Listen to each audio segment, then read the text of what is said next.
அனைவருக்கும் ஆனந்தமான இறைவணக்கம்.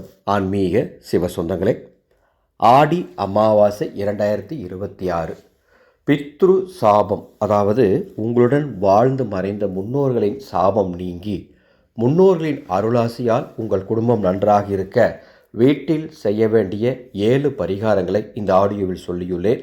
இந்த 7இல் எதையெல்லாம் செய்ய முடியுமோ செய்து முன்னோர்களின் அருளை பெற்று காரிய சித்தி பெற்று ஆனந்தமாய் வாழ அன்போடு கேட்டுக்கொள்கின்றேன்.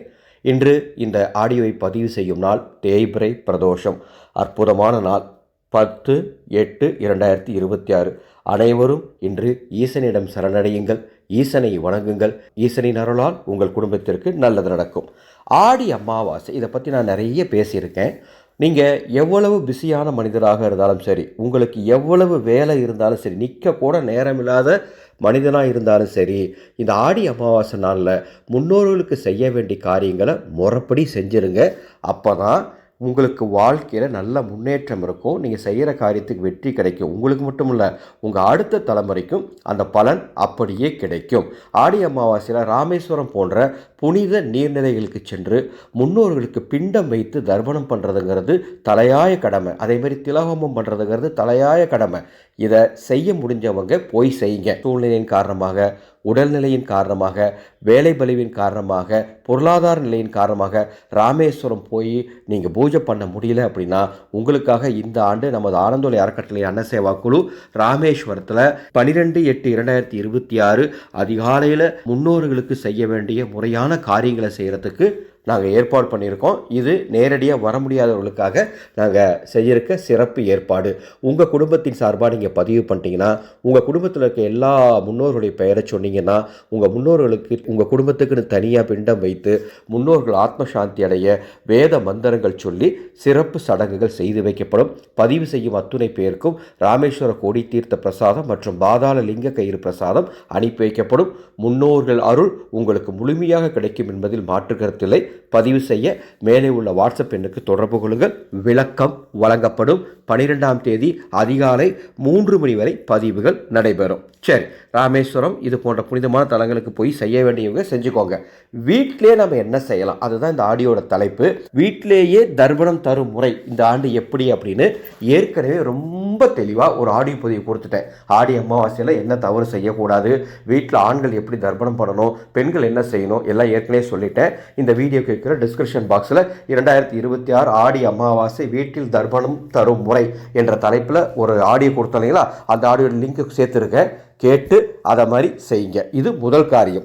இரண்டாவது, முன்னோர்கள் பட வழிபாடு. கீழே இருக்கக்கூடிய அந்த லிங்க்லேயே பெண்கள் முன்னோர்களுக்கு படம் வைத்து எப்படி வழிபாடு பண்ணணும், எந்த நேரத்தில் படையில் வைக்கணும் எல்லாம் தெளிவாக கொடுத்துருக்கேன். அதை செஞ்சுக்கோங்க.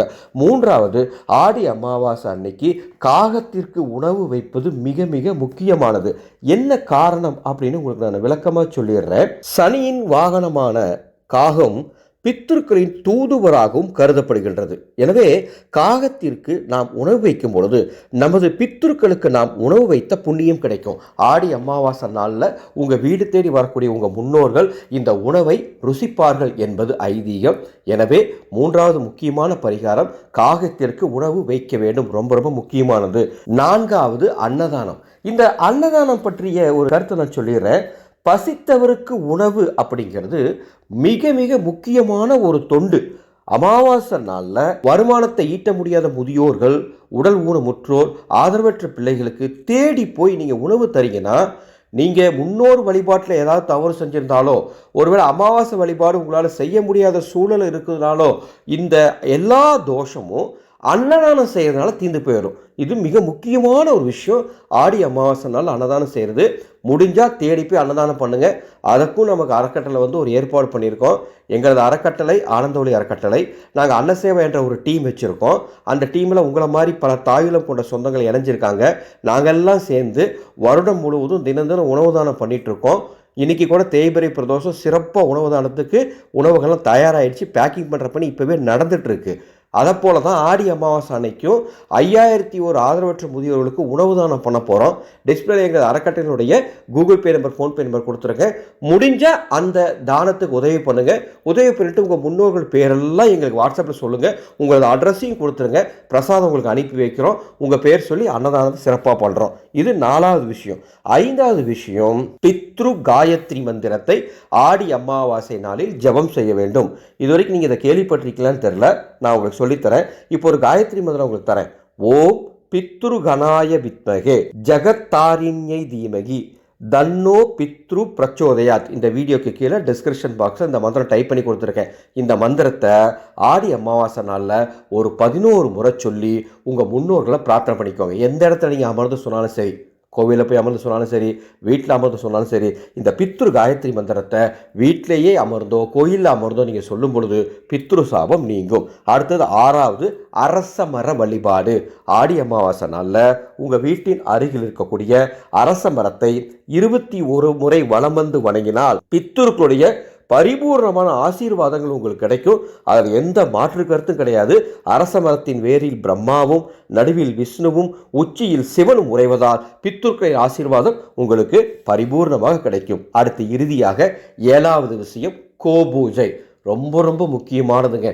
யாருக்கெல்லாம் வாய்ப்பு இருக்கோ கோபூஜை மற்றும் கோதானம் செய்யுங்கள்.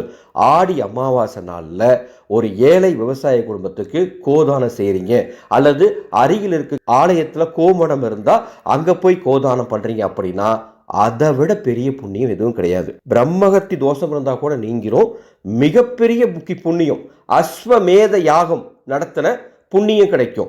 இதற்கும் நமது அறக்கட்டளை ஒரு ஏற்பாடு பண்ணியிருக்கோம். வருகின்ற 12ஆம் தேதி ஆடி அமாவாசை சேலம் மாவட்டத்தை சேர்ந்த ஒரு விவசாயிக்கு பசு மாடு வாங்கி நாங்கள் தானம் தரப்போகிறோம். அதுக்குண்டான எல்லா ஏற்பாடும் பண்ணியிருக்கேன்.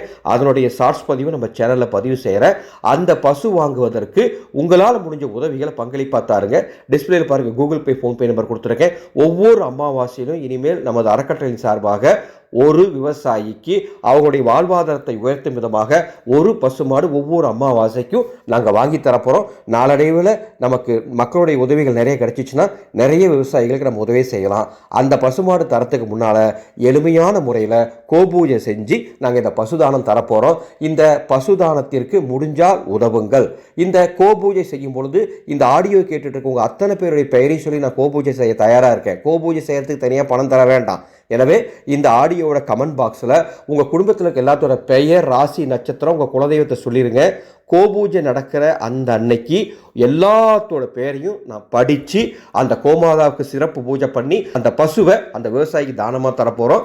முடிஞ்சால் கோதானத்திற்கு உங்கள் குடும்ப சார்பாக சிறிய உதவி பண்ண முடியும்னா பண்ணுங்க, இன்னும் சிறப்பாக இருக்கும். சரிங்களா? இந்த 7 காரியங்களில் எதையெல்லாம் இந்த ஆடி அமாவாசை நாளில் உங்களால் செய்ய முடியுமோ செய்து முன்னோர்களின் அருளை பெற்று ஆனந்தமாய் வாழ உங்களை அன்போடு கேட்டுக்கொள்கின்றேன்.